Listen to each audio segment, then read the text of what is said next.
నేను నా భార్య రమాదేవి గారు అమెరికాలో చాలా రోజులు ప్రాక్టీస్ చేసామండి. ట్రైనింగ్ కూడా అక్కడే చేసాం. మేము నేర్చుకున్న విద్య అమెరికాలో మాకు చాలా తృప్తిగానే ఉండేది ప్రాక్టీస్ చేస్తుంటే. కానీ ఇదే మన ప్రాంతంలో మన ప్రజలకు చేస్తే ఎంత బాగుంటుందనే ఉద్దేశంతో వెనక్కి తిరిగి వచ్చాం. ఇప్పుడు ఆర్థోపెడిక్ ట్రైనింగ్లోనండి మొత్తం వెన్నుతో సహా షోల్డర్స్, ఎల్బోస్, రిస్ట్ నుంచి తుంటి, నీ, యాంకిల్ అన్నీ కవర్ అయి ఉంటాయి. వీటిలో అందరం మన అనుభవం బట్టి మనకు వచ్చే రిజల్ట్స్ బట్టి స్పెషలైజ్ చేస్తుంటాం. పిల్లల ఆర్థోపెడిక్స్లో నా ఫెలోషిప్ ట్రైనింగ్ ఉంది, ఎక్స్ట్రా ట్రైనింగ్, పీడియాటిక్ ఆర్థోపెడిక్స్, నీ ఆర్థ్రోస్కోపీ, నీ ప్రిజర్వేషన్ సర్జరీలు అన్నీ కూడా చేయగలం. స్పైన్ స్కోలియోసిస్ సర్జరీ కూడా చేస్తాను నేను. ఆర్థోపెడిక్స్లో ఉన్న చాలా వాటిల్లో అనుభవం బాగానే ఉంది నాకు. నా సొంత స్పెషాలిటీ ఏంటంటే హిప్ ప్రిజర్వేషన్ అండి.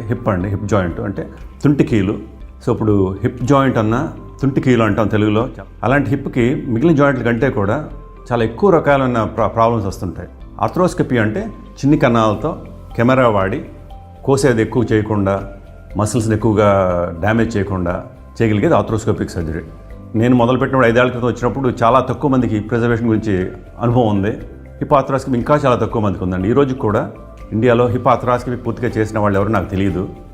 సో నేను అమెరికాలో బాగా నేర్చుకున్నాను హిప్ ఆర్థ్రోస్కోపీ. కష్టమైన ఆపరేషన్. ఓపెన్ సర్జరీ అందరూ చేస్తుంటారు, చేయగలరు, నేర్చుకోగలరు. ఆర్థ్రోస్కోపీకి చాలా టైం పడుతుందని నేర్చుకోవడానికి. అమరా హాస్పిటల్లో మేము పెట్టుకుంది ఎలాగంటే, కొత్త హాస్పిటల్ అయినా కూడా 6 ఆర్థోపెడిక్ సర్జన్లు డిపార్ట్మెంట్లో, ఇంకొక ఆయన కూడా వస్తున్నారు తొందరలోనే. మా ఉద్దేశం ఏంటంటే చేసే ప్రతి పనిలోనూ చాలా బాగా చేయాలి. ఒకళ్ళే అన్నీ చేయక్కర్లేదు, బాగా చేసేవాళ్ళని ఇంకొకళ్ళు తీసుకొచ్చి పెట్టుకోవాలి. సో మా డిపార్ట్మెంట్ ఇప్పుడు అన్నీ పరిపూర్ణంగా బాగా చేయగలం, కాన్ఫిడెంట్గా చెప్పగలం.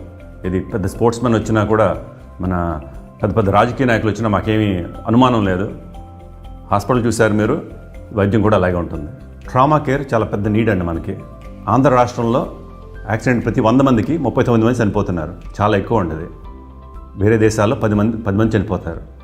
సో దీంట్లో మనకి మన గాయాలే కాదు తేడా, మన ట్రీట్మెంట్లో కూడా తేడా ఉంది. అందుకని పరిపూర్ణ ట్రామా సెంటర్ చేయడం నా ఈ నెక్స్ట్ 1 or 2 ఇయర్స్లో గోల్. నాకు అది నా ధ్యేయం. సో క్వాలిటీ చాలా ఇంపార్టెంట్ అండి. అది ఏంటి? అఫోర్డబుల్ ప్రైజెస్, ప్రజలు పెట్టుకోగలిగిన ఖర్చుతో అమెరికా వైద్యం తిరుపతి రేట్లతో అందుబాటు చేయటం మొదటి మా ధ్యేయం అది. రెండోది, అనవసరమైన ట్రీట్మెంటు, అనవసరమైన పరీక్షలు ఏమీ చేయం అమరా హాస్పిటల్లో. కానీ అవసరమైనవన్నీ చాలా నాణ్యంగా చేస్తాం. చేసే టెస్ట్ కానీ, చేసే ట్రీట్మెంట్ కానీ అవసరమైతే ఏది వెనకాడకుండా చాలా నాణ్యంగా చేస్తాం. ఇకపోతే అమరా హాస్పిటల్ కళ. మన హాస్పిటల్లో అడుగుపెట్టిన ఎవరికైనా కూడా వేరే ఆలోచన ఉండక్కర్లేదు. ఇక్కడికి వస్తే అమరా హాస్పిటల్లో పరిపూర్ణ ట్రీట్మెంట్ దొరుకుతుంది. డబ్బు గురించి వెనకాడక్కర్లేదు. వాళ్ళు కట్టుకోలేకపోయినా మేము ఆలోచించకుండా ట్రీట్మెంట్ చేయగలగాలి అనేది మా కళ.